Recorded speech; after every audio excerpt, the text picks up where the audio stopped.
but knowing how many people are out there that just don't have a clue what their options are. You know, when I walked in the VA for the first time, I was just like, of course, he drugged me.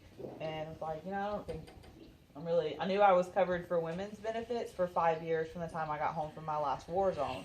But anything past that, I was like, well, you gotta be injured to be seen at the VA. And they're like, you gotta be a veteran to be seen at the VA. Yeah. And there are stipulations. I mean, they're not gonna do major surgery on your arm for free if you never had an arm injury in the military, but they're gonna take care of you. And it was a huge eye-opener to see just how many people have no clue that they can even, get basic treatment at the VA. I'm in there right now with a bunch of guys that are service connected at 0%.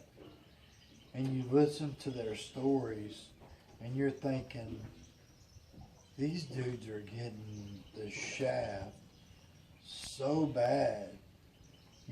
Arkansas is just horrible at approving claims. One guy got one leg blown off in Vietnam. He's only got 60%. That's like Nathan came home at what, 40%? He's in a wheelchair for the rest of his life. He was like 40%. And I'm just like, it took Jackal. He's a double amputee. It took him a long time to get up to where he could even support his family. That kind of, how you come home with, you lost 2 legs and you're like, oh, we're like, 20%. Really? I'm pretty sure I suffer with a. Yeah. I'm pretty sure I got a little higher than that. Can I at least get a 25? I mean, I lost like 2 limbs. Is that like 25 a piece? I can get 50, But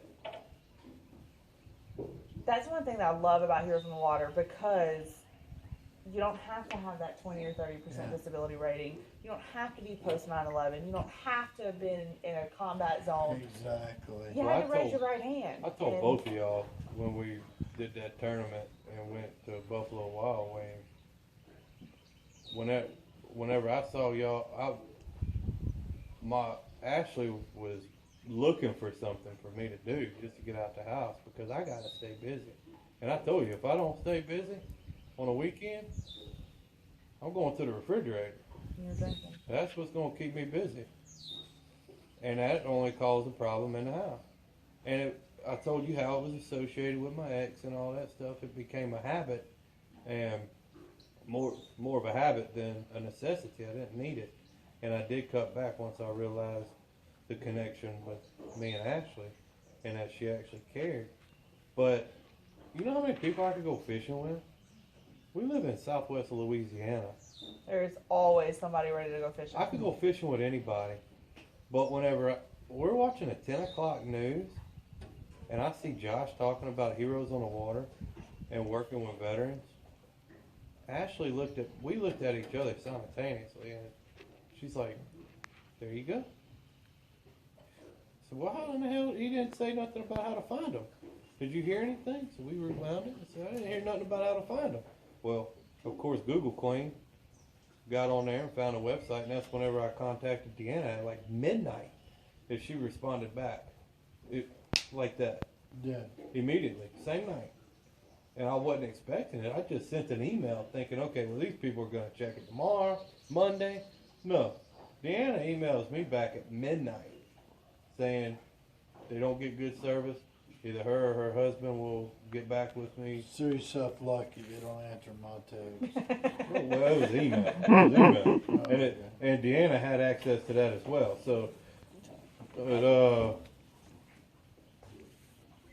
immediately I got involved in anything I'm proud of what I've done. I'm proud of what everybody here has done, because we know the small percentage that was able to stand up there in front of you and raise their right hand and swear to protect and defend from enemies foreign and domestic. And I don't care what you say, you went and fought enemies foreign. Now you're fighting enemies domestic. Or within. They're not physical.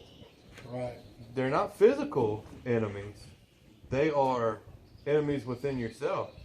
And just like you needed help when you were over there, we need help with them too. We can't do it on our own. Some people are special cases that can do it on their own, but it's a lot easier. And the reality of that is, as I have tried to do that for the last 10 years, basically, you can't do it on your own. I tried. Not And 100%. attempting to do that on my own is what nearly cost me our marriage. Right. And because, and here's the best thing I ever heard was this last week in Camp Ballard. There was a lady there, 50, 55 years old. She and her husband served in Iraq between 03 and 05. She was a nurse, and they both see counselors on a regular basis now. And when I stopped and talked to her during the flag ceremony, she said, I told her, I was like, it takes a strong woman for their husbands to get up there and, kind of throw us on the spot like that. And she said, yeah, she said, it took me a while to get used to. And she said, but you did real good, because I got up there and talked a little too. And I said, look, I just wanted to tell you thank you. And as a female veteran, for standing up there and saying it's okay to admit that you have those problems too, that we don't have to be that backbone, and that the misconception that women aren't in combat is huge. And I said, but she said, I struggled for a long time even going to get help because I didn't think I deserved it. I was like, what do you mean? She's like, what did I do to be able to stand here in front of you and say I have PTSD? She said, what did I do? I wasn't out there busting down doors. And I was like, but you saw every one of those soldiers who came back. I mean, she was a nurse in the heat of it, that as these guys were coming out of the field injured, she was treating them. I said, how could you think you wouldn't have PTSD? She said, mine was nothing compared to what these guys went through. She said, when they were coming back with amputees and I lose them on the table, I didn't deserve that compared to what they were fixing to live through for the rest of their lives, or what their family was fixing to live through for the rest of their lives. And being able to admit it has just helped tremendously. And I was like, well, I'm on that path. I've, a whole 3 months of, and I still say I probably have PTSD. I don't even really still say I have PTSD. Because I didn't think I wasn't outside the wire.